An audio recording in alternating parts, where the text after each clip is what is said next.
وشق البحار. بسم الله الرحمن الرحيم. إن الحمد لله نحمده ونستعينه ونستغفره ونعوذ بالله من شرور أنفسنا ومن سيئات أعمالنا من يهده الله فلا مضل له ومن يضلل فلا هادي له وأشهد أن لا إله إلا الله وحده لا شريك له وأشهد أن محمدا عبده ورسوله أما بعد. Kita melanjutkan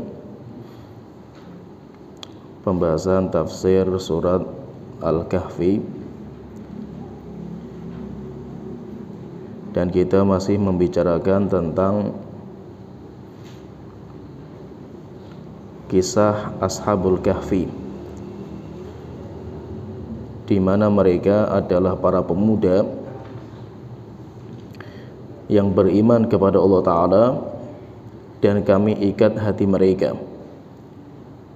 Mereka orang-orang yang diikat hati mereka dengan keimanan. Akhirnya mereka berkumpul dan mereka harus berlawanan dengan budaya masyarakat. Akhirnya ketika mereka disidang oleh para masyarakat tentang siapa sesembahan kalian, maka para pemuda ini mengatakan faqalu rabbuna rabbus samawati wal ardi lan nad'u min dunihi ilaha. Tuhan kami adalah Tuhan langit dan bumi, dan kami tidak akan berdoa kepada selainnya sesembahan yang lainnya. Laqad qulna idzan syatata. Kalau kami berdoa kepada selain Allah Ta'ala, niscaya kami menjadi orang yang menyimpang. Setelah itu Allah Ta'ala menyebutkan bagaimana sikap para pemuda ini tentang masyarakat. Mereka mengatakan haula'i qaumuna ittakhadhu min dunihi alihah. Dan itulah kaum kami, masyarakat kami, di mana mereka telah menjadikan selain Allah sesembahan yang lainnya. Laula ya'tuna 'alaihim bisultanin bayyin. Jika seandainya mereka itu mendatangkan petunjuk akan kebenaran Tuhan mereka. Faman adzlamu mimman iftara 'ala Allahi kadziba. Dan siapa lagi yang paling zalim melebihi orang-orang yang berdusta atas nama Allah Ta'ala. Dan ini sikap Ashabul Kahfi kepada masyarakat, di mana kita fahami dalam ucapan ini bahwa para pemuda itu mereka tinggal di masyarakat yang menyembah Tuhan-Tuhan yang banyak. Mereka menyembah banyak sekali sesembahan selain Allah Ta'ala. Dan memang kebiasaan masyarakat itu seperti itu. Kebiasaan masyarakat itu mereka menyembah dengan banyak sesembahan. Seperti zamannya Rasulullah SAW. Di zaman Rasulullah SAW sesembahan itu banyak sekali. Ada yang menyembah malaikat, ada yang menyembah batu, ada yang menyembah pohon, ada yang menyembah nabi, ada yang menyembah orang soleh, dan yang lainnya. Tapi kaidahnya itu al-kufru millatun wahidah. Kaidahnya itu kekafiran itu satu umat. Itu kaidah kita. Al-kufru millatun wahidah. Kekafiran itu satu agama. Mau yang menyembah malaikat, ada yang menyembah nabi, menyembah batu, pohon, hukumnya sama. Sama-sama mereka musyrik, kafir, dan tidak ada bedanya. Mereka itu sama. Oleh itu Rasulullah SAW ketika diutus ke bangsa Arab pun mereka itu berbeda mazhab mereka. Jadi orang bangsa Arab itu bukan berarti mereka itu semuanya menyembah kepada patung, bukan. Ada yang menyembah patung, ada yang menyembah kuburan, ada yang menyembah batu, ada yang pohon, bahkan malaikat. Mereka mengatakan malaikat itu banatullah, putri-putrinya Allah Ta'ala. Menunjukkan apa? Menunjukkan mazhabnya orang kafir Quraisy itu macam-macam. Mazhabnya mereka itu macam-macam masalah Tuhan. Tuhan itu siapa? Namun bagi Nabi Muhammad dianggap mereka itu satu, yaitu apa? Semuanya itu musyrik kafir, dan tidak ada bedanya, tidak dibedakan sama Rasulullah SAW. Oleh itu kalau kita perhatikan di sini berarti mereka itu masyarakat Ashabul Kahfi itu mereka itu menyembah berhala-berhala yang jumlahnya banyak sekali, sehingga dinamakan dengan kalimat alihah. Dinamakan dengan alihah, sesembahan itu banyak yang mereka sembah. Ketika mereka itu menjelaskan tentang Tuhannya, Tuhan mereka itu, Tuhan mereka satu. Tuhan mereka adalah satu, Rabbuna Rabbus samawati wal ard. Tuhan kami itu adalah Tuhan pencipta langit-langit dan bumi. Sehingga Tuhan mereka itu satu. Sedangkan masyarakatnya itu Tuhannya itu macam-macam. Tuhannya itu banyak, bermacam-macam. Dan orang yang berbuat kesyirikan, orang yang menyembah selain Allah Ta'ala, dan menyembah itu cakupannya luas. Menyembah itu bisa sujud, kita sholat. Menyembah itu bisa dengan rasa takut. Menyembah itu bisa dengan berdoa. Menyembah itu bisa dengan cara menyembelih. Itu semuanya cakupan ibadah. Dan ibadah itu banyak sekali. Ibadah itu banyak sekali, sampai Syekhullah mengatakan sebuah kaidah, ibadah itu adalah ismun jami'un likulli ma yuhibbuhullahu wa yardah. Sebuah kata yang mencakup semua yang Allah cintai dan ridhoi. Minal aqwal wal af'al, bisa berupa ucapan, bisa perbuatan, baik yang nampak maupun tersembunyi. Berarti menunjukkan ibadah itu macam-macam, banyak. Tapi ibadah yang paling sering terjadi kesyirikan itu adalah berdoa. Doa itu pintu. Sehingga seringnya kesyirikan itu dalam ranah berdoa. Itu paling sering. Sehingga di sini mengatakan Ashabul Kahfi itu mengatakan Rabbuna Rabbus samawati wal ardi. Tuhan kami Tuhan yang menciptakan langit dan bumi. Lan nad'u min dunihi ilaha. Dan kami tidak akan berdoa kepada sesuatu apapun selain Allah Ta'ala. Kenapa kalau yang disebutkan di sini itu berdoa? Karena doa itu merupakan ibadah yang paling banyak diselewengkan. Sehingga kesyirikan itu yang paling banyak itu dalam bab doa. Di dalam bab doa, jarang kalau sujud itu jarang. Orang jarang datang kuburan sujud, datang kepada pohon yang besar sujud, itu jarang. Kesyirikan yang paling banyak itu doa, meminta sesuatu kepada selain Allah Ta'ala. Dan di sini kalau kita perhatikan di sini ucapan Ashabul Kahfi ini, ketika mereka mengatakan Rabbuna Rabbus samawati wal ardi lan nad'u min dunihi ilaha. Tuhan kami itu adalah Tuhan pencipta langit dan bumi, dan kami tidak akan beribadah, kami tidak akan berdoa sesuatu apapun selain Allah Ta'ala. Di sini walaupun lafadznya itu doa, lan nad'u, kami tidak akan berdoa, tetapi doa itu nanti ada dua macam. Disebutnya oleh para ulama, doa itu ada dua macam. Yang pertama dinamakan dengan doa ibadah. Jadi berdoa itu ada dua macam. Yang pertama namanya doa ibadah. Kemudian yang kedua dinamakan dengan doa masalah. Jadi doa itu ada dua, ada doa ibadah. Yang kedua ada doa masalah. Bedanya apa itu? Bedanya itu kalau doa ibadah itu kita itu beribadah kepada Allah, baik ucapan maupun perbuatan, bahkan terkadang diam. Tapi dalam hati kita itu ada harapan. kita itu mengharapkan sesuatu kepada Allah Ta'ala, maka itu dinamakan dengan doa. Itu dinamakan dengan doa, tapi namanya doa ibadah. Kemudian yang kedua, kalau doa yang kedua itu namanya doa masalah. Kalau doa masalah itu adalah doa di mana kita minta hajat kita kepada Allah Ta'ala. Contohnya misalkan waktu yang mustajab kita minta sama Allah Ta'ala, Rabbana atina fid dunya hasanah wa fil akhirati hasanah wa qina adzabannar.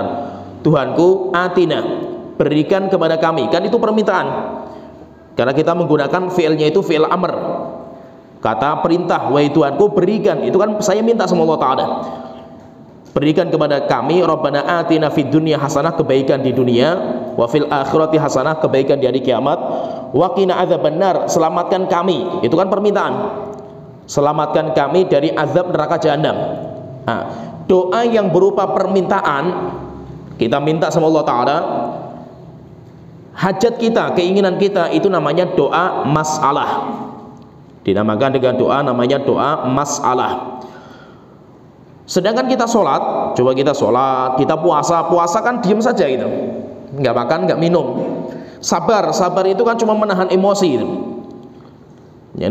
Kita nggak ngomong sama Allah hajat kita, kita kan nggak ngomong, nggak minta sama Allah Ta'ala, tapi kita itu sedang berdoa. Kita itu kalau ibadah, kita itu sedang berdoa, tapi doa kita dinamakan dengan doa ibadah. Kenapa? Karena kita sholat, kita puasa, pasti ada harapan. Nggak mungkin orang itu ibadah tanpa ada harapan. Karena kita bukan seperti orang ya mereka kelompok-kelompok yang berdoa kepada Allah itu karena cinta saja, sampai mengatakan Allahumma lastu lil firdausi a'la ahla, Tuhanku, saya itu nggak layak masuk surga, wala aqwa 'alan nari jahimi, saya tidak kuat juga masuk neraka jahanam. Sampai mereka mengatakan kalau seandainya saya berdoa, saya beribadah, tujuan saya masuk surga, jauhkan saya dari surga wahai Tuhanku. Kalau seandainya saya itu beribadah tujuannya karena takut neraka jahanam, azablah saya di neraka jahanam wahai Tuhanku. Yaitu apa? Saya ibadah itu karena cinta. Maka ini kita katakan omong kosong mereka itu. Kita mengamalkan sesuatu itu pasti punya harapan. Kalau kita kerja saja ada harapan. Sehingga orang ketika mengamalkan sesuatu itu pasti ada harapan yang dia inginkan. Itu namanya dinamakan dengan roja. Kita itu punya roja, punya harapan. Maka itu ibadah kita itu dibangun di atas 3 rukun. 3 rukun itulah yang membangun ibadah, sehingga ibadah itu bisa dibangun di atasnya itu. Yang pertama namanya mahabbah, rasa cinta kepada Allah Ta'ala. Jadi ibadah kita itu pertama kali, kenapa kok kita itu ibadah? Munculnya ibadah itu yang pertama karena cinta. Karena kita itu mencintai Allah Ta'ala. Kenapa kita taat sama perintah Allah, meninggalkan larangan Allah Ta'ala? Kita taat sama Rasulullah, meninggalkan larangan Rasulullah, karena kita cinta sama Allah dan Rasulnya. Itu pondasi paling pertama. Kemudian yang kedua, rukun yang kedua itu pasti kita itu punya roja, kita itu punya harapan. Kenapa kita sholat itu? Karena kita punya harapan masuk surga. Kita punya harapan dapat pahala dari Allah Ta'ala. Kemudian yang ketiga, kita itu ibadah itu ada yang ketiga itu bangunannya itu, rukunnya itu karena khauf, karena kita itu punya rasa takut.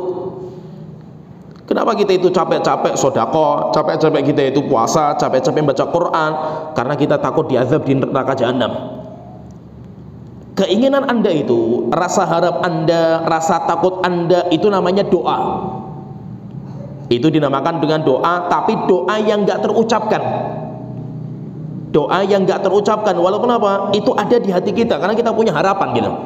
Kita punya harapan, kita punya rasa takut, itu ada gitu loh. Tetapi nggak terucapkan dengan lisan kita. Maka harapan seperti itu, permintaan seperti itu dinamakan dengan doa ibadah. Berarti apa? Berarti semua ibadah itu doa. Ya, berarti kita katakan apa? Semua ibadah itu adalah doa. Semua ibadah itu doa. Tapi nanti masuknya dalam doa namanya doa ibadah. Sehingga ketika di sini Allah Ta'ala mengatakan para pemuda itu ketika ditanya Tuhan kalian itu siapa gitu. Maka karena mereka beda sama masyarakat, maka para pemuda mengatakan faqalu rabbuna rabbus samawati wal ard. Tuhan kami itu Tuhan pencipta langit dan bumi. Lan nad'u min dunihi ilaha, kami tidak akan berdoa kepada sesuatu sesembahan pun selain Allah Ta'ala. Ini bukan hanya doa itu cuma doa minta saja, bukan. Tetapi kita tidak akan doa minta, kita nggak akan ibadah juga. Kita tidak akan nazar, kita nggak akan menyembelih, kita tidak akan rasa takut, karena itu semuanya termasuk bab doa. Karena itu juga termasuk doa, tapi namanya doa ibadah. Dan kalau kita perhatikan di sini, ini penting sekali pembahasan ini, bahwa tauhid itu nggak akan benar kecuali kalau kita itu kumpulkan dua perkara. Dan di sini para pemuda mengumpulkan dua perkara ini. Tidak sah tauhid kita sampai kita itu punya dua perkara. Yang pertama itu kalau di sini pemuda ketika mengatakan Rabbuna Rabbus samawati wal ardi, Tuhanku, Tuhan kami, Tuhan pencipta langit dan bumi. Itu namanya isbat, penetapan. Jadi kalau kita itu ingin mentauhidkan Allah Ta'ala itu, kita yang pertama harus ada punya penetapan. Kemudian yang kedua, lan nad'u min dunihi ilaha, kami tidak akan berdoa kepada sesembahan selain Allah sedikit pun. Itu dinamakan dengan nafi, peniadaan, pelepas dirian kita kepada selain Allah Ta'ala. Jadi ada dua ini. Jadi ada dua. Yang pertama kita itu, jadi harus ada penetapan dan ada peniadaan. Ada penetapan, ada peniadaan. Maka itu kalau kita baca Al-Quran itu, kenapa kok syahadat kita itu, yang membuka kita masuk Islam itu syahadatnya itu la ilaha illallah. La ilaha, tiada sesembahan. Berarti apa? Itu penyediaan, gak ada sesembahan sedikit pun yang berada disembah illallah kecuali Allah Ta'ala. Itu namanya penetapan. Nah itu kalau kita itu mau membenarkan tauhid kita benar, itu tidak ada cara kecuali dengan cara dua ini. Kita harus punya nafi, peniadaan, kita juga punya harus penetapan. Itu nanti kaidahnya dinamakan oleh para ulama dengan kaidah namanya tasfiyah dan tarbiyah. Tasfiyah dan tarbiyah. Tasfiyah itu pembersihan. Semua noda-noda kesyirikan, khurafat, bid'ah, tahayul, itu harus kita bersihkan dulu dalam hati kita. Setelah bersih, baru ditarbiyah, diisi dengan konten-konten yang baik. Allah itu adalah Tuhan kita yang esa, kemudian Islam itu seperti ini. Setelah itu apa? Islam itu bersih. Kenapa kalau kita lihat di masyarakat kita itu, kenapa kok Islamnya itu campur aduk dengan agama sebelum kita?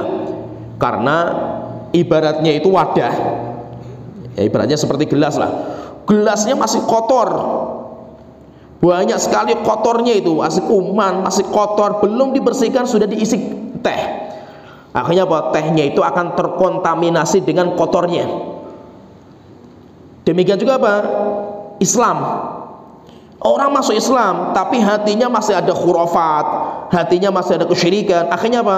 Islam yang diyakini, yang masuk dalam hati dia, tapi hatinya itu masih kotor hatinya itu. Akhirnya disitulah Islam itu akan terkontaminasi.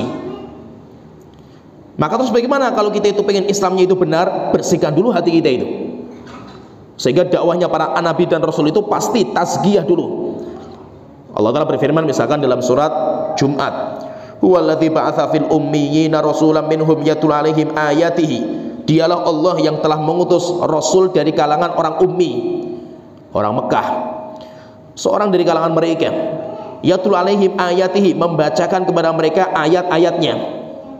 Setelah itu apa misalnya? Wa yuzakihim, dan membersihkan jiwa mereka. Setelah bersih jiwa mereka, wa yu'allimuhumul kitaba wal hikmata, baru diajarkan Al-Quran dan Sunnah. Mengajarkan Al-Quran dan Sunnah itu namanya tarbiyah, itu namanya mengisi. Tapi sebelum diisi hati itu dengan konten-konten kebaikan, hati itu harus dibersihkan dulu. Oleh itu kaidahnya itu ada namanya tasfiyah, ada namanya tarbiyah, atau namanya tazkiyah, ada namanya tarbiyah. Jadi ada juga namanya takhliyah dan tahliyah. Itu kaidahnya para ulama. Jadi ketika hati kita, orang misalkan dia dulunya agamanya Hindu, ketika dia dalam agama Hindu itu ada keyakinan, ada khurafat, ada tahayul, ada bid'ah, itu muncul dalam keyakinan agama itu. Sebelum orang itu masuk Islam atau ketika dia itu masuk Islam, bersihkan itu hati-hatinya dari kesyirikan, tahayul, khurafat dan yang lainnya itu. Ketika itu sudah bersih, baru diajarkan Islam yang benar. Ini loh, Islam itu seperti ini, Islam itu seperti ini, Islam itu seperti ini. Akhirnya apa? Orang itu meyakini Islam itu murni, bersih. Kenapa? Karena wadahnya itu, hati kita itu sudah dibersihkan. Kayak gelas sudah dicuci sampai bersih, nggak ada kuman. Tehnya dimasukkan itu, akhirnya teh itu bisa kita minum. Tapi yang menjadi masalah di kita ini, pendidikan di kita itu, orang itu sudah dimasukkan Islam, tapi hatinya itu masih ada khurafat, masih ada tahayul, masih ada syirik, masih ada bid'ah sebelumnya itu. Akhirnya apa? Di situ nanti akan dimodifikasi, sehingga Islam itu akan bercampur dengan agama sebelumnya. Dan itu sudah diisyaratkan sama Rasulullah SAW. Rasulullah mengatakan, la tattabi'anna sanana man kana qablakum. Kalian itu pasti akan mengikuti agama-agama sebelum kalian. Sampai kalau seandainya orang-orang sebelum kalian itu masuk dalam lubang biawa, kalian pun akan masuk ke dalamnya. Setelah itu kalau kita lihat itu, agama Islam itu dengan agama Hindu Buddha nggak ada bedanya. Bedanya cuma bacaannya saja itu. Nah itu kita lihat kenapa? Karena belum maksimal dalam pembersihan itu. Coba kita lihat para sahabat saja itu. Para sahabat yang mereka itu baru masuk Islam, walaupun mereka masuk Islam di hadapan Rasulullah itu saja masih membawa kesyirikan, keyakinan-keyakinan yang rusak. Ketika para sahabat itu perang Hunain, ada sahabat-sahabat yang baru masuk Islam ini, ketika berjalan melewati pohon yang besar, namanya pohon bidara.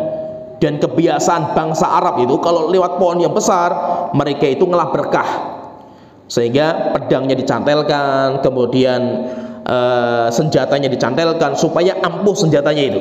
Itu kebiasaan bangsa Arab. Ini orang-orang sudah masuk Islam ini, ketika melewati pohon yang besar, mereka mengatakan, ya Rasulullah, ij'al lana dzata anwatin kama lahum dzatu anwat. Ya Rasulullah, tolong bikinkan untuk kita pohon tempat ngelah berkah senjata kita, sebagaimana kita dulu punya seperti itu. Orang-orang bangsa Arab punya seperti itu. Padahal mereka sudah masuk Islam mereka itu, tapi keyakinannya itu masih ada, terbawa gitu. Akhirnya Rasulullah marah sekali sampai Rasulullah mengatakan, Allahu Akbar, qultum walladzi nafsu Muhammadin biyadihi. Kalian sudah mengatakan sebuah ucapan demi zat yang Muhammad di tangannya itu, seperti ucapannya Bani Israel kepada Musa, ij'al lana ilahan kama lahum alihatun. Bikinkan kepada kami sesembahan sebagaimana mereka punya sesembahan. Berarti apa? Berarti orang masuk Islam itu di awal-awal itu dia itu akan membawa kesyirikan sebelumnya, sehingga buat tahayul masih ada, kemudian juga ada khurafat, kemudian ada bid'ah, itu masih terbawa. Maka itu kalau kita perhatikan di sini itu, Ashabul Kahfi itu bukan hanya menyembah Allah Ta'ala saja, bukan. Sehingga apa? Islam itu bukan hanya mengatakan orang Muslim itu Islam itu agama yang benar. Kalau itu semua itu pasti mengatakan semua mereka itu benar gitu. Ya, tapi setelah itu kita katakan dan semua agama selain Islam semuanya batil. Berarti apa? Kita harus menetapkan Islam itu agama yang benar. Kemudian yang kedua, kita harus mengatakan bahwa menolak semua agama selain Allah Ta'ala. Kita katakan juga bahwasanya Allah itu Tuhan yang benar, sesembahan yang benar. Segala sesuatu yang disembah sama manusia semuanya batil. Maka itu apa? Seorang Muslim itu mereka itu harus punya akidah namanya al-wala dan bara. Dia mencintai agama dia, mencintai Islam dia, mencintai orang-orang yang beriman. Yang kedua, dia juga harus membenci dan harus berlepas diri sama musuhnya. Maka itu dalam agama kita itu nggak ada namanya wahdatul adyan, atau kalau dalam istilah kerennya itu pluralisme dalam agama, yang sekarang didengung-dengungkan sama orang-orang liberal yang mengatakan bahwa semua agama itu baik. Nggak apa-apa kamu itu Muslim, anggap agama Islam itu benar, tapi jangan menyalahkan yang lain. Kita katakan nggak bisa, agama kita benar dan kita meyakini selain itu ya salah gitu. Nggak mungkin namanya kebenaran itu sesuatu yang saya menganggap sesuatu benar tapi nggak mau menyalahkan yang lain, nggak bisa gitu. Ya, kan mereka mengatakan kalau anda itu menetapkan yang benar cuma satu, yang lain semuanya salah, berarti anda itu radikal gitu loh. Coba kita tanya itu orang Kristen, mereka meyakini agama mereka benar. Kita tanya sama mereka, terus agama yang lain benar nggak itu? Orang Kristen pun mengatakan sesat semua selain agama mereka kan itu. Tapi bahasanya mereka bukan kafir, bahasanya domba-domba yang tersesat kan itu. Mereka punya istilah sendiri selain agama mereka itu, mereka punya istilah itu. Cuma kalau kita itu istilah kita itu kafir. Istilah kita itu kan siapa yang nggak beriman sama agama kita kafir, itu istilah kita itu. Nah, akhirnya apa? Mereka nggak terima dinamakan kafir itu. Jangan ngomong kafir, itu kan keras sekali itu, nyinggung perasaan orang lain kan itu. Nah terus bagaimana itu? Coba dengan bahasa yang baik lah itu, non muslim lah misalnya itu. Nah terus gimana dengan kita qul ya ayyuhal kafirun, terus bagaimana gitu loh? Baik kan? Wahai ya qul ya ayyuhan non muslim, kan nggak mungkin gitu loh. Karena Allah dan Rasulnya sudah menjuluki kafir, ya kafir, titik kan, selesai. Nggak ada namanya kita pilih-pilih itu. Kalau Anda nggak terima dengan julukan kita mengatakan Anda kafir, ya itu urusan Anda itu. Ya, urusan Anda. Anda pun akan menjuluki yang selain agama mereka dengan julukan. Kalian punya julukan gitu. Nggak mungkin namanya orang meyakini semuanya benar gitu. Nggak mungkin kebenaran itu sesuatu yang rancu, itu nggak mungkin gitu. Kita pasti setiap orang itu menganggap pendapat dia, agama dia, keyakinan dia itu pasti paling benar. Maka itu kita nggak bisa cuma mengatakan Islam itu agama yang benar, tapi kita katakan Islam itu agama yang benar. Ini yang pertama, itu namanya isbat. Kita menetapkan Islam itu agama yang benar. Kemudian kedua, dan kita itu harus punya nafi, dan semua agama selain Islam batil. Kita katakan Allah itu Tuhan yang benar, dan selain itu semuanya batil, Tuhan-Tuhan yang batil. Kenapa? Karena kita harus menetapkan dan kita itu harus meniadakan. Dan kalau kita perhatikan di sini, memang orang kafir itu, mereka itu dalam beragama, Allah Ta'ala mengatakan di sini, laula ya'tuna 'alaihim bisultanin bayyin. Jika seandainya mereka itu mendatangkan bukti yang jelas akan Tuhan mereka gitu. Mereka punya Tuhan, Tuhannya banyak sekali, pohon, Tuhannya mereka batu, Tuhannya mereka macam-macam lah itu. Coba datangkan bukti gitu. Ya, laula ya'tuna 'alaihim bisultanin balik. Kalau seandainya mereka mendatangkan bukti bahwa Tuhan mereka itu benar, kita bisa ngikuti. Tapi selama ini kan nggak ada buktinya itu. Pernah suatu ketika itu Nabi Ibrahim itu kan debat sama Namrud. Namrud mengatakan saya itu Tuhan. Nabi Ibrahim mengatakan enggak, Tuhan saya itu Allah. Terjadi diskusi. Sampai akhirnya ditanya itu, Tuhanmu itu apa Ibrahim itu? Tuhan saya itu yang bisa mematikan dan menghidupkan. Akhirnya Namrud mengatakan saya juga bisa gitu. Akhirnya saya ngomong sama penjaganya, penjaga datangkan 2 tawanan. Akhirnya ketika didatangkan, Namrud mengatakan ini yang ini bunuh, yang ini bebaskan. Akhirnya ini dibunuh, yang ini dibebaskan. Kata Namrud mengatakan, Ibrahim kamu lihat, saya bisa mematikan, saya bisa menghidupkan. Akhirnya Nabi Ibrahim mengatakan lagi, Tuhanku itu mendatangkan matahari dari timur, menjalankan sampai ke barat. Coba kamu bisa nggak itu? Akhirnya apa? Diam dia itu. Kenapa? Karena nggak bisa. Secara kodrat manusia itu, dia mengatakan saya Tuhan itu mustahil gitu loh. Nggak mungkin, dan harus buktinya mana gitu. Kalau dia itu Tuhan itu buktinya mana? Baik itu ketika para pemuda itu dipaksa untuk mengikuti masyarakat, dipaksa mengikuti budaya di masyarakat, dan budaya mereka itu kesyirikan, menyembah berhala yang jumlahnya banyak bermacam-macam. Maka mereka mengatakan laula ya'tuna 'alaihim bisultanin bayyin. Jika seandainya kalian mendatangkan bukti, mana bukti kalau itu tuh benar gitu, Tuhan yang benar itu. Selama tidak ada buktinya, tidak ada ilmunya, saya tidak akan mengikuti kalian. Setelah itu Allah Ta'ala mengatakan faman azlamu mimman iftara 'alallahi kadziba. Siapa lagi yang paling zalim kecuali orang yang zalim kepada Allah Ta'ala. Yaitu kezaliman itu yang paling parah itu zalim kepada Allah Ta'ala. Para ulama mengatakan zalim itu ada 3. Kezaliman itu ada 3. Yang pertama, zalim yang pertama itu zalim kepada Allah Ta'ala. Dan zalim kepada Allah Ta'ala itu merendahkan martabat Allah Ta'ala, kemudian dan yang lainnya lah, itu namanya zalim kepada Allah Ta'ala. Yang paling parah kesyirikan. Ketika orang mengatakan bahwasanya Allah itu punya sekutu, ini zalim yang parah. Yang lebih parah lagi ketika orang itu mengatakan Allah itu punya anak. Allah itu punya anak. Kezaliman yang paling parah kepada Allah itu ketika ada orang mengatakan Allah itu punya anak. Karena Allah Ta'ala sendiri mengatakan lam yalid walam yulad. Allah tidak beranak dan Allah nggak diperanakkan. Sehingga kezaliman yang paling parah itu ketika orang itu merendahkan martabat Tuhan. Dengan cara apa? Dengan cara misalkan Allah itu punya sekutu, persamaan. Itu zalim, itu namanya syirik. Apalagi sampai mengatakan Allah itu punya sahibatan wala walad. Allah memiliki istri atau Allah itu memiliki anak. Itu kezaliman yang paling parah. Ini zalim pertama, dan zalim pertama itu nggak akan diampuni sama sekali sama Allah Ta'ala. Karena kezaliman ini paling parah. Kemudian yang kedua, kezaliman yang kedua itu zalim kepada orang lain. Nanti zalim kepada orang lain itu muaranya pada tiga. Menzalimi orang lain itu nanti muaranya ada tiga. Yang pertama, zalim yang berkaitan dengan nyawa atau jiwa, memukul, membunuh, melukai. Itu namanya zalim yang berkaitan dengan jiwa. Dan itu nanti yang pertama kali dihisab sama Allah Ta'ala. Yaitu kezaliman yang pertama kali dihisab sama Allah, ya ini. Oleh itu Rasulullah mengatakan awwalu ma yuqda yaumal qiyamati ad-dam.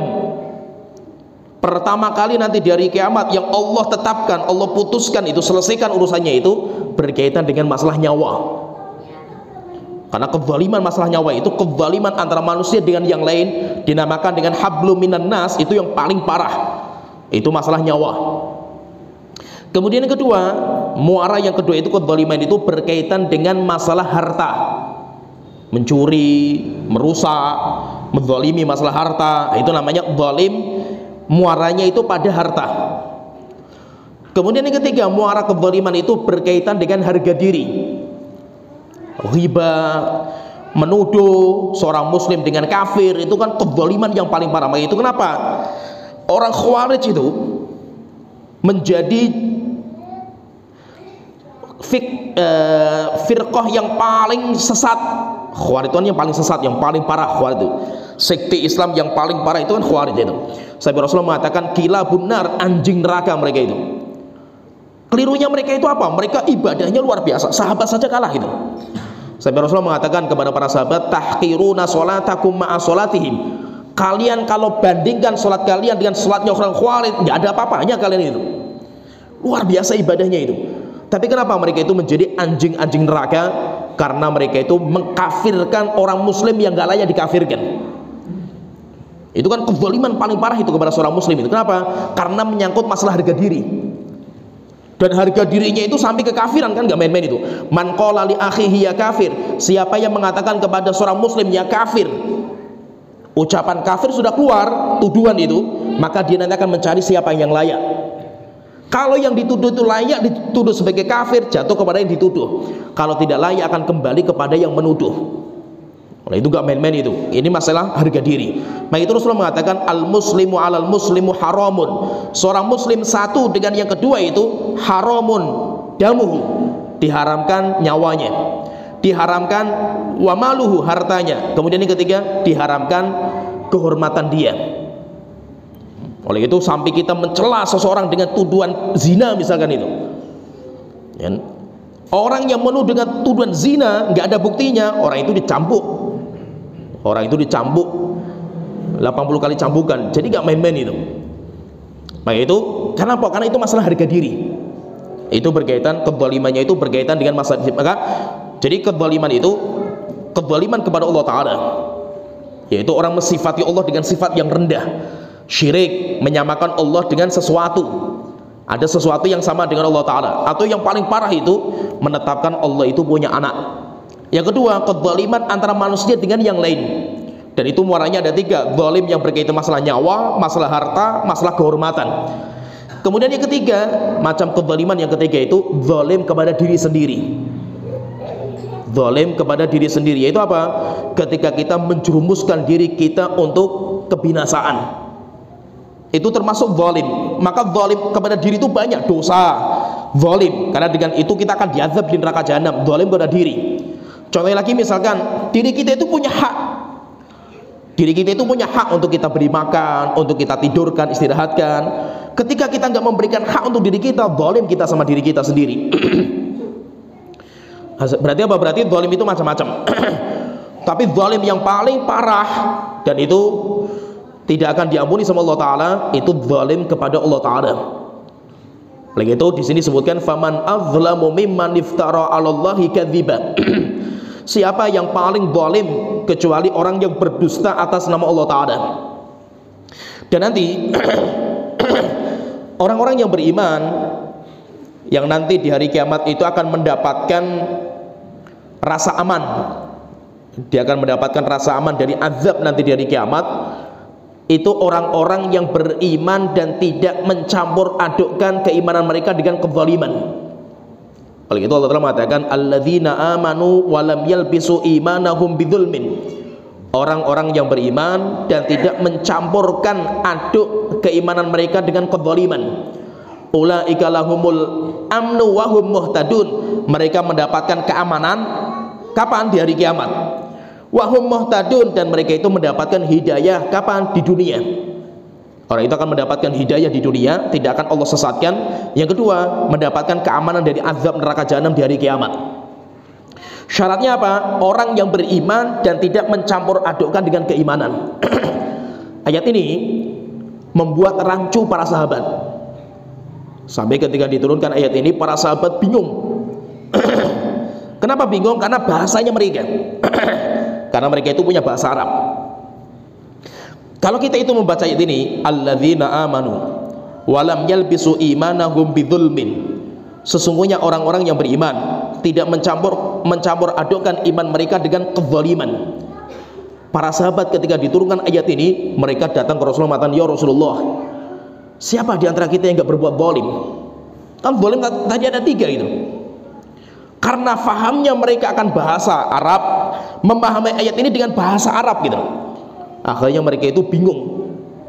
Kenapa? Karena ada kaidah itu nakirah fi siyakin nafi, fi siyakin nahi yufidul umum. Setiap lafadz nakirah itu tanwin biasanya itu. Nakirah itu fala tad'u ma'allahi ahadan. Ahadan itu nakirah. Contohnya sih lan nad'u min dunihi ilahan. Itu nakirah. Nakirah itu kalau kalimatnya itu negatif, ada nafi sebelumnya, atau kalimatnya itu larangan, maka menunjukkan keumuman. Lan nad'u min dunihi ilaha, kami tidak akan menyembah ilahan, sesembahan apapun selain Allah Ta'ala. Kalimat apapun itu dari mana ini? Apapun itu datangnya dari nakirahnya. Nah di sini alladzina amanu wa lam yalbisu imanahum bidzulmin. Dzulmin nakirah. Lam yalbisu fi siyakin nafi, karena ada lamnya. Berarti menunjukkan apa? Semua bentuk kezaliman bercampur dengan iman, orang itu nggak akan mendapatkan keamanan. Akhirnya para sahabat katanya, ya Rasulullah, siapa yang nggak berbuat zalim? Kita semuanya pelaku dosa dan maksiat gitu. Akhirnya Rasulullah menjelaskan, baik para sahabatku, laisa dzalmu kama yadhunnun. Zalim di sini itu bukan seperti yang kalian pahami dengan bahasa kalian. Tapi zalim yang dimaksud dengan ayat ini sebagaimana ucapan Luqman kepada putranya, ya bunayya la tusyrik billah innasyirka la dzulmun azim. Putraku, kalian jangan berbuat kezaliman, karena kesyirikan itu zalim. Jangan berbuat kesyirikan, karena syirik itu zalim yang paling besar. Ini dinamakan dengan tafsir. Tafsir itu apa? Ayat difahami dengan bahasa itu pemahamannya A, dengan ada sesuatu kemudian difahami dengan B. Nah itu dimana Rasulullah SAW itu menafsirkan zalim di sini bukan semua kezaliman, tapi zalim di sini itu adalah khusus, zalim khusus. Walaupun kalau secara bahasa zalim itu umum, tetapi Rasulullah itu yang inginkan sama beliau itu adalah khusus, yaitu kesyirikan. Maka itu apa? Nggak bisa kita itu memahami Al-Quran dengan bahasa Arab semata, nggak bisa. Apalagi orang nggak bisa bahasa Arab gitu, nggak bisa bahasa Arab, memahami Al-Quran dengan otaknya sendiri, itu ngawur sekali kalau seperti ini kan itu. Wong yang orang Arab saja asli, muridnya para sahabat, muridnya Rasulullah saja itu saja keliru memahami Al-Quran dengan bahasa mereka. Terus bagaimana caranya itu? Datang ke Rasulullah, tanya sama Rasulullah, Rasulullah jelaskan. Apalagi kita itu nggak tahu bahasa Arab, walaupun punya gelar S1, S2, S3, mungkin S berapa itu, tiba-tiba apa? Semau dia menafsirkan Al-Quran itu. Akhirnya apa? Ngawur sekali tafsirannya itu. Seperti kelompok yang di Solo itu, ya, mereka mengatakan diri mereka sebagai pakar tafsir Quran itu. Bahasa Arab saja nggak bisa itu, ya, bahasa Arab nggak bisa itu, ngawur sekali ucapannya itu. Tapi orangnya sudah meninggal gitu, ya Pak. Orangnya sudah meninggal. Tapi kelompoknya masih besar. Nah, jadi ngawur sekali itu menerjemahkan atau menafsirkan Al-Quran dengan otaknya sendiri. Oh, bisa bahasa Arab saja nggak boleh menerjemahkan itu, mentafsirkan nggak boleh itu, kecuali kembali kepada hadis, apalagi nggak bisa bahasa Arab. Setelah kita sebutkan diskusi antara Ashabul Kahfi dengan masyarakat, di mana masyarakat menyembah sesembahan yang bermacam-macam, sedangkan Ashabul Kahfi mereka menyembah hanya kepada Allah Ta'ala, sampai akhirnya diskusi mereka buntu. Maka setelah itu Allah Ta'ala memberikan petunjuk kepada Ashabul Kahfi. Allah Ta'ala berfirman, wa idh tazaltumuhum wa ma yabuduna illallaha fa'wu ilal kahfi yanshur lakum rabbukum mir rahmatihi wa yuhayyi lakum min amrikum mirfaqa. Jika kalian, yaitu Ashabul Kahfi, ingin berlepas diri memboikot masyarakat dan apa yang mereka sembah selain Allah Ta'ala, fa'wu ilal kahfi, hendaknya kalian itu mengamankan diri kalian ke gua. Yang syurlakum rabbukum mir rahmatihi, niscaya Allah akan memberikan kepada kalian rahmatnya. Wa yuhayyi lakum min amrikum mirfaqa, dan Allah akan menyiapkan semua kebutuhan dunia kepada kalian. Ya, ini sebagai petunjuk bagi mereka awal mula kenapa mereka itu masuk gua. Jadi ketika mereka itu diskusi panjang lebar sama masyarakat, akhirnya buntu. Setelah itu mereka itu mendapatkan petunjuk untuk lari ke gua. Setelah itu mereka pergi ke gua dan Allah memberikan rahmat kepada mereka, dan Allah menyiapkan semua hajat dunia kepada mereka. Sampai akhirnya terjadilah sebuah keajaiban yang luar biasa, di mana mereka Ashabul Kahfi ini masuk gua, ditidurkan sampai 309 tahun, dan jasad mereka tidak membusuk. Bahkan nutrisi mereka dilengkapi sama Allah Ta'ala, sehingga jasad mereka nggak berubah. Jasad mereka tidak berubah, padahal mereka tidak makan, mereka tidak minum, mereka tidak beraktivitas, tapi semuanya akan dirubah sama Allah Ta'ala. Yaitu nggak seperti hukum alam akal kita, namanya orang kan harus makan, minum, kalau tidak hancur diri dia itu. Tapi Allah Ta'ala sudah mengatakan, wa yuhayyi lakum min amrikum mirfaqa, Allah akan mudahkan semua urusan kalian, hajat kalian semuanya dimudahkan sama Allah Ta'ala. Dan kisah ini, yaitu kisah masuknya ke dalam gua, mereka itu nanti masuk dalam gua. Nabi Muhammad SAW pun sama juga. Nabi Muhammad itu sama, diperintahkan oleh Allah Ta'ala untuk pergi ke gua. Cuma guanya Nabi Muhammad namanya Ghor, namanya itu, dan itu bahasa Arab sama semua itu. Jadi ada namanya Al-Kahf, ada namanya Al-Ghor, sehingga kalau Nabi Muhammad itu seringnya namanya Ghor Hira, walaupun itu juga gua juga itu. Yaitu ada namanya Kahfi, ada namanya Ghor, sama. Tapi nanti kata saya, Al-Imam Ibnu Katsir beliau mengatakan, dan kisah Ghornya Rasulullah itu lebih mulia daripada kisah kahfinya para Ashabul Kahfi. Jadi walaupun apa, sama-sama mereka itu masuk gua untuk menyelamatkan agama mereka itu. Nabi Muhammad sama, demikian juga Ashabul Kahfi itu juga sama. Al-Imam Ibnu Katsir rahimahullah ta'ala beliau katakan, saya bacakan ucapan beliau, ketika nanti Ashabul Kahfi itu diperintahkan pergi ke gua, akhirnya mereka ke gua. Di gua ditutup, guanya ditutup sampai 309 tahun, gak ada yang masuk ke dalamnya itu. Dan nanti akan disebutkan sama Allah Ta'ala ayat berikutnya, yaitu dibuat gua itu angker, menakutkan. sehingga gua itu nggak ada yang mau datang masuk, nggak ada. Sampai 309 tahun nggak ada yang masuk ke gua itu. Aman, diamankan. Setelah itu beliau mengatakan, kama fa'ala bi nabiyhi Muhammadin sallallahu alaihi wasallam wa sahibihi as-siddiq. Kejadian Ashabul Kahfi ini, di mana mereka lari untuk menyelamatkan agamanya dari kampungnya itu, lari ke gua, kemudian Allah selamatkan guanya itu, dijaga sama Allah Ta'ala.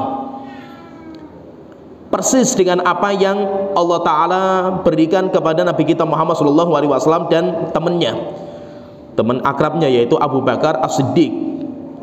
Hina laja ila ghari Hira, hina laja ila ghari Thawr, ketika mereka berdua itu pergi ke gua namanya Thawr. Jadi gua itu ada namanya gua Hira. Kalau gua Hira itu gua yang ditatangi sama Rasulullah sebelum beliau diangkat menjadi nabi, sampai diangkat menjadi nabi. Setelah itu, setelah Rasulullah diangkat menjadi nabi, tidak ada sejarah Rasul itu ke sana lagi. Sehingga cerita setelah Rasul jadi nabi, hilang gua Hira itu. Gua Hira sudah hilang. Jadi karena gua Hira itu fokusnya itu, gua Hira itu sebelum Rasulullah itu diangkat jadi nabi, sampai akhirnya diangkat. Setelah itu hilang cerita gua Hira-nya itu. Nanti Rasulullah itu pergi lagi ke gua yang kedua, tetapi fase yang paling penting, kan fase itu ada dua yang paling penting itu bagi Nabi Muhammad. Yang pertama, ketika beliau diangkat menjadi nabi, fase pertama itu penting. Yang kedua, fase yang paling penting, hijrahnya beliau. Oleh itu kenapa kok Umar bin Khattab itu ketika bikin kalender Islam, kan sempat diskusi sama para sahabat itu. Mereka mengatakan, ayo kita cari perjalanan Rasulullah yang paling penting itu apa? Ada yang mengatakan bagaimana kalau lahirnya Rasulullah. Mereka mengatakan enggak, itu enggak terlalu penting. Bagaimana kalau diangkatnya Rasulullah menjadi nabi? Mereka mengatakan enggak penting. Bagaimana diangkatnya Rasulullah jadi rasul? Enggak penting. Akhirnya mereka sepakat semuanya bahwa kejadian yang paling penting itu hijrahnya Rasulullah SAW ke Madinah. Setelah itu, dari situlah momen itu dijadikan sebagai awal pertanggalan dalam kalender Islam. Tahunnya itu namanya Hijriyah. Oleh itu diangkatnya Rasulullah menjadi nabi, itu ada gua namanya gua Hira. Hijrahnya Rasulullah itu juga nanti ada gua namanya Thawr. Guanya itu namanya Thawr. Yaitu Abu Bakar dan Nabi Muhammad itu pergi ke gua Thawr, dan itu enggak lama. Jadi maksudnya itu, jadi Rasulullah itu memang itu strateginya Rasulullah SAW itu, beliau keluar dari Mekah tidak langsung berangkat ke Madinah. Kalau langsung berangkat ke Madinah gampang sekali dicari sama orang-orang kafir Quraisy. Tapi strateginya Rasulullah itu apa? Beliau itu keluar dari Mekah, istirahat dulu, bersembunyi dulu. Setelah itu apa? Mendengar kabar-kabar. Ini apa, orang-orang kafir Quraisy itu ngapain mereka itu? Pasti mereka akan rapat, mereka punya Rasulullah cuma dengar saja kabarnya itu. Dari siapa itu? Dari putranya Abu Bakar. Jadi Abu Bakar itu, beliau itu yang paling Masya Allah lah ya. Abu Bakar itu yang paling luar biasa. Sampai Abu Bakar itu kan pengen sekali hijrah ke Habasyah, tapi niatnya digagalkan. Kenapa? Karena nggak tega. Abu Bakar keluar dari Mekah mendapatkan Nabi Muhammad sendirian, nggak ada yang menjaga beliau. Akhirnya Abu Bakar nggak jadi hijrah ke Habasyah. Setelah itu diizinkan hijrah ke Madinah, orang-orang pada hijrah. Abu Bakar pengen hijrah, nggak jadi. Kenapa? Karena tidak mau meninggalkan Rasulullah SAW. Sampai akhirnya apa? Nunggu. Sampai Abu Bakar sering tanya sama Rasulullah, ya Rasulullah kapan kita hijrah itu? Belum diizinkan saya itu. Saya nunggu sampai diizinkan. Akhirnya ketika waktu diizinkan, maka Rasulullah hijrah bersama Abu Bakar. Tapi strateginya apa? Istirahat dulu, bersembunyi di gua Thawr. Nanti Rasulullah, Abu Bakar itu punya putri namanya Asma. Asma itulah yang bawa bekal, nyiapkan bekalnya Rasulullah dan Abu Bakar, makannya semuanya disiapkan. Nanti yang bawa ke sana namanya Abdullah, putranya Abu Bakar. Bawa sampai ke gua. Setelah itu ditanya sama bapaknya, "Nak, kamu lihat kabar apa? Hari ini orang-orang kafir Quraisy pada ngapain itu?" "Oh, gini." Setelah itu pulang. Besoknya bawa makan lagi, tanya lagi, "Ada kabar apa lagi, Nak?" Itu. Terus Rasulullah dapat informasi banyak itu dari putranya Abu Bakar. Sampai akhirnya sebuah informasi yang menegangkan, di mana orang kafir Quraisy itu mengadakan sayembara. Siapa yang bisa mendapatkan kabar Muhammad kemana itu, kabarnya saja, atau bisa menangkap Muhammad hidup mati, 100 ekor onta. Wah, disitulah mereka itu tertarik, para pemuda-pemuda Arab, untuk mencari kabarnya Muhammad. Subhanallah, itu Allah tutup memang guanya itu. Dengan apa? Itu nanti dengan malaikat. Jadi ada malaikat yang ditugaskan. Maka nanti Allah sebutkan, saya sebutkan ayatnya itu. Saya bacakan ucapan Imam Mukatsir, beliau mengatakan hina laja ila ghari Thaur. Kejadian Ashabul Kahfi itu mirip dengan kejadian Nabi Muhammad ketika ingin melarikan diri untuk menyelamatkan agamanya, sampai pergi ke gua namanya Thaur. Wajah al-musyrikuna min Quraisy fit tolab, dan datang orang-orang Quraisy itu sampai ke sana juga, sampai ke gua itu. Falam yahtadu ilaihi ma annahum yamurruna alaihi, tapi akhirnya mereka tidak sampai masuk ke dalam, padahal mereka itu sudah di ujungnya, yaitu sudah di pintunya. Wa indaha qala Nabi sallallahu alaihi wasallam hina ra'a jaza as-siddiq, ketika Rasulullah itu melihat Abu Bakar As-Siddiq mulai ketakutan karena mereka sudah mulai masuk ke pintu gua itu. Akhirnya Rasulullah sallallahu alaihi wasallam mengatakan, ya, Abu Bakar mengatakan, ya Rasulullah, lau anna ahadakum nadhara ila maudhi'i qadamaihi la absarna. Wahai Rasulullah, jika seandainya mereka melihat kakinya saja itu, mereka masuk di pintu gua itu kita nggak terlalu jauh dari itu gitu. Masuk gua itu turun sedikit, gua Thornya itu, mereka kalau lihat kakinya saja, lihat Nabi Muhammad dan Abu Bakar itu. Maka Rasulullah mengatakan, ya Abu Bakar, ma dhannuka bitsnain. Wahai Abu Bakar, kamu jangan mengira kita itu cuma 2 orang di sini itu. Enggak, kita enggak berdua kita di sini itu. Ma dhannuka bitsnain, kita bukan berdua wahai Abu Bakar. Allahu thalithuhuma, Allah yang ketiga. Sehingga apa? Pasti Allah akan menolongkan kita itu. Setelah itu Allah telah turunkan sebuah ayat dalam surat Taubah ayat ke-40. Allah Ta'ala berfirman, illa tansuruhu faqad nasarahu Allahu id akhrajahu alladhina kafaru. Jika kalian tidak mau menolong Muhammad, nggak apa-apa, Allah nanti akan menolong itu. Sehingga apa? Sehingga ibaratnya itu gini, hidayah itu hadiah. Fahami ini, hidayah itu adalah hadiah dari Allah Ta'ala. Tinggal Anda mau menerima atau tidak itu. Ada di antara kita itu dikasih hidayah, tapi kita tolak.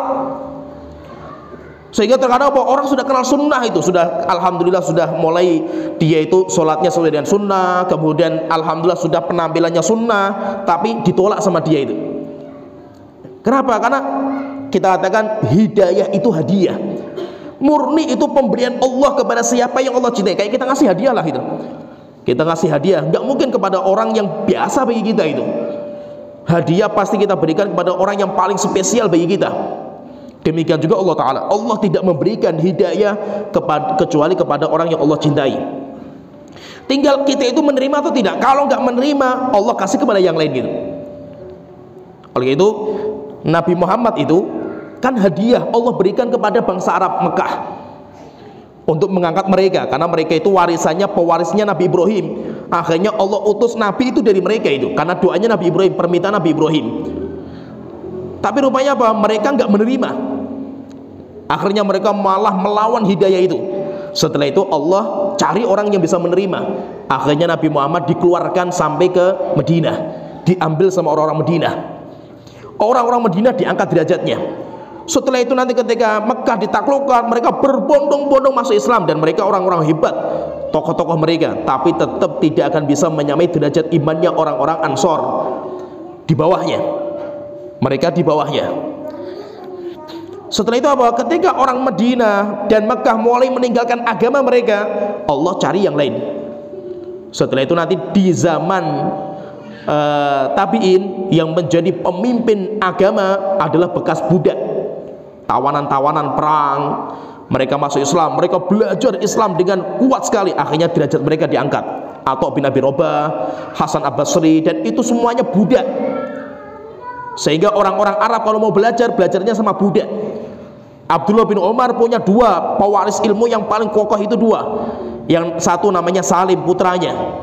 Yang kedua budaknya namanya Nafi'. Kata para ulama, Nafi' lebih kuat ilmunya daripada putranya Abdullah bin Umar. Kenapa? Karena tabi'in itu penguasa ulama zaman itu semuanya budak semua. Kenapa? Bangsa Arab mulai meninggalkan.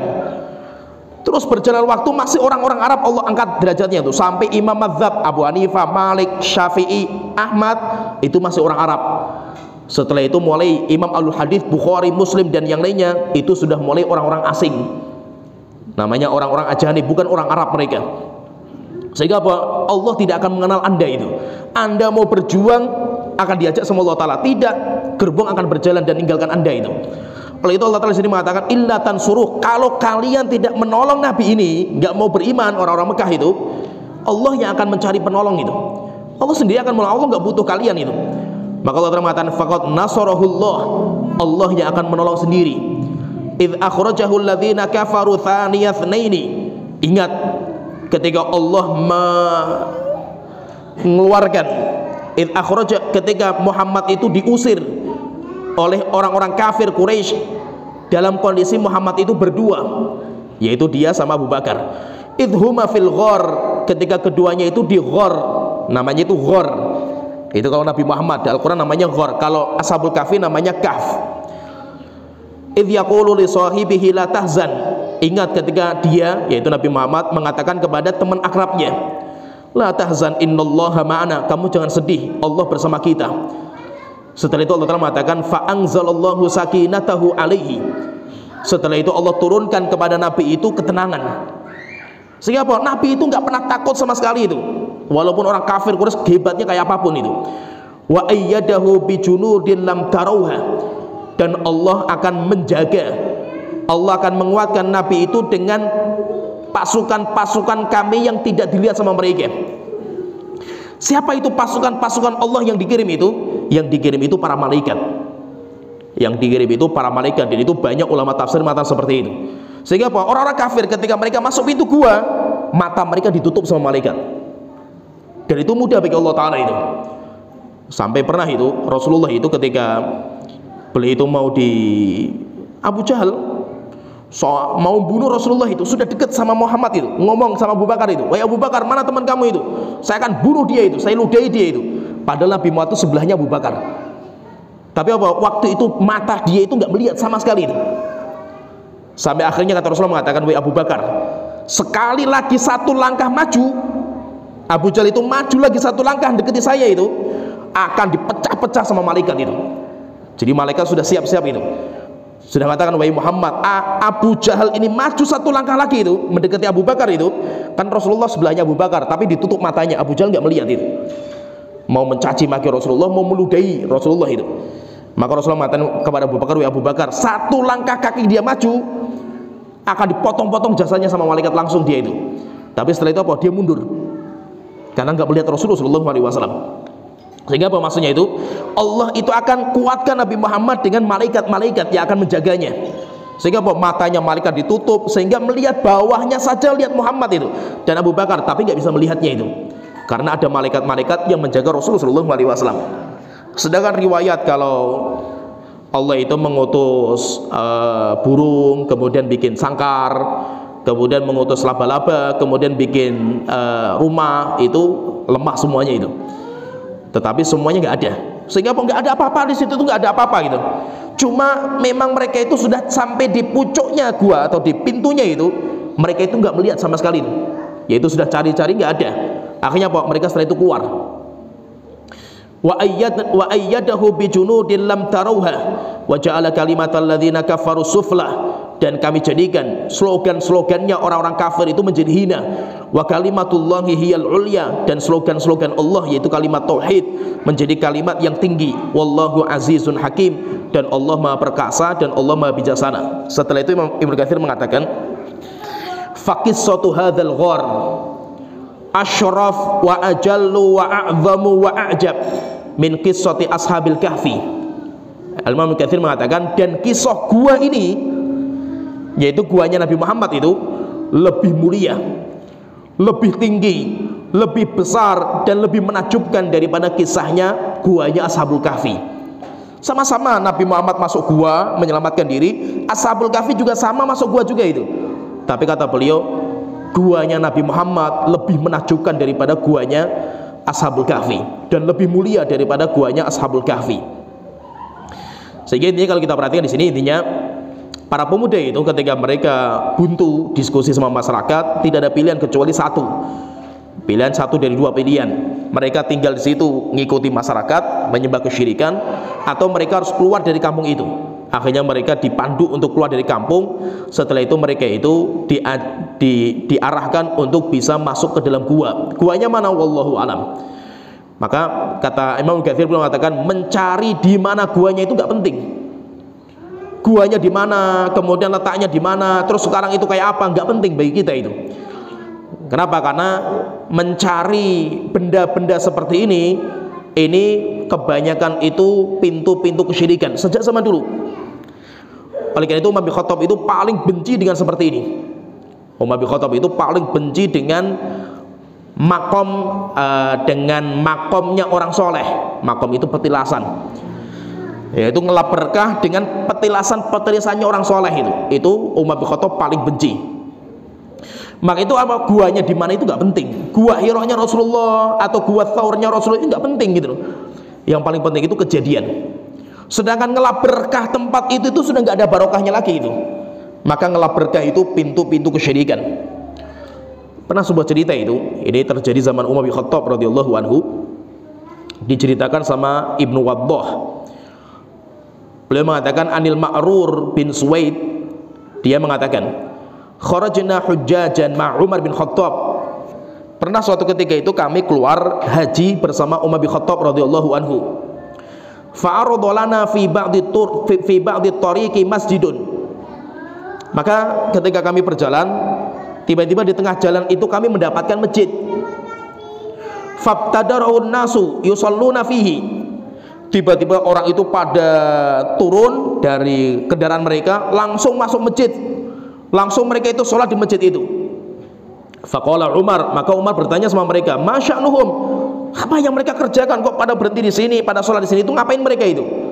Faqalu, akhirnya mereka ketika ditanya mengatakan, hadza masjidun shalla fihi Rasulullah sallallahu alaihi wasallam. Ini masjid, Rasulullah itu pernah mampir sholat sini. Faqala Umar, maka Umar bin Khattab mengatakan, ayyuhan nas, wahai para manusia, innama halaka man kana qablakum, hancurnya umat-umat sebelum kalian itu bittibaihim mithla hadza, ngikuti seperti yang kalian ikuti ini itu, yaitu mencari tempat-tempat ngelap berkah kalian seperti ini, hatta ahdatsuha bai'an, sampai akhirnya nanti mereka itu mengada-ngadakan perkara-perkara yang baru dalam agama. Faman uridat lahu fihi salatun falyusalli, maka beliau mengatakan jika memang tempat ini kita datang pas waktunya sholat, nggak apa-apa kita sholat itu, karena waktu sholat. Wa man lam tu'rad lahu fihi salatun falyamdi, tetapi siapa yang melewati tempat ini dan ini bukan waktu sholat, maka hendaknya kita itu berjalan. Sedangkan mencari tempat-tempat seperti ini itu sesuatu yang tidak dibolehkan. Dalam riwayat yang lain, Umar bin Khattab itu dalam riwayat yang lain beliau bertanya, aina yadhhabu ulaika, mereka pada kemana? Qila, maka ditanyakan kepada beliau, ya Amirul Mukminin, masjidun shalla fihi Rasulullah, mereka itu datang ke masjid yang Rasulullah pernah sholat di situ. Hum ya'tuna yusalluna fihi, mereka berbondong-bondong datang ke masjid itu untuk sholat di dalamnya. Maka beliau mengatakan, innama halaka man kana qablakum, hancurnya umat-umat sebelum kalian itu bimithli hadza, seperti ini, yattabi'una athara anbiya'ihim, mereka itu mencari bekas-bekas nabi mereka, petilasan bekas-bekasnya itu, fayatakhidunaha kana'is wabiya'an, kemudian nanti menjadikan seperti ini, yaitu makom-makomnya itu, petilasan-petilasan orang soleh itu sebagai kayak gereja orang-orang Kristen, atau bia'an, tempat ibadahnya orang Yahudi. Akhirnya apa? Orang Islam nanti akan ngikuti mereka itu, bikin masjid-masjid tempat ibadah seperti gereja dan tempat ibadahnya orang Yahudi. Maka setelah itu beliau mengatakan, man adrakahu sholatu fi hadhil masajid falyusalli, siapa yang mendapatkan waktu sholat di masjid ini silakan sholat. Wa man lam falyamdi wa la yata'ahaduha, dan siapa yang tidak mendapatkan waktu sholat maka hendaknya berjalan dan jangan meniatkan memang untuk sengaja datang ke tempat itu. Kita dari sini tiba-tiba datang tempat yang jauh, kenapa? Karena di sana ada petilasan orang soleh.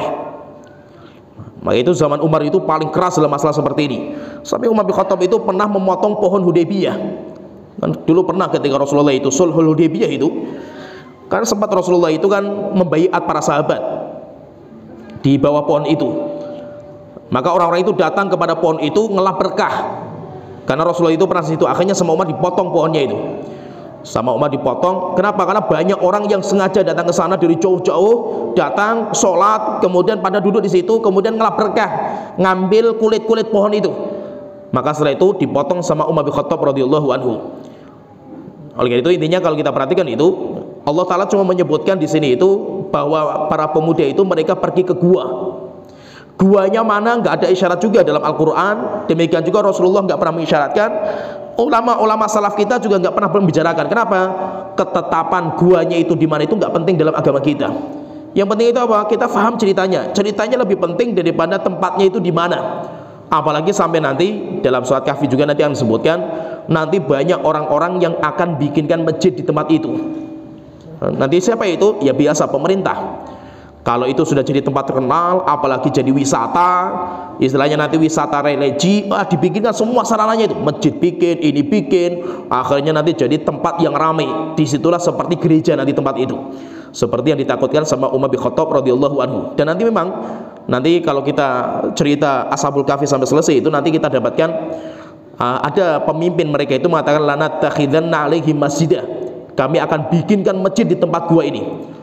Ya, akhirnya apa? Disitulah nanti terjadi masjid di tempat makom-makomnya orang-orang yang soleh, dan itu sumber-sumber kesyirikan.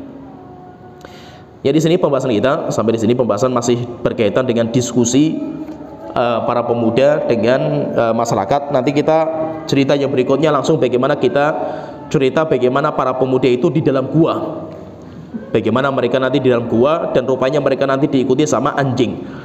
Ya sampai di sini pembahasan kita. Wa akhiru da'wana alhamdulillahirabbil alamin sallallahu alaihi Muhammad wa ala alihi washabihi ajmain.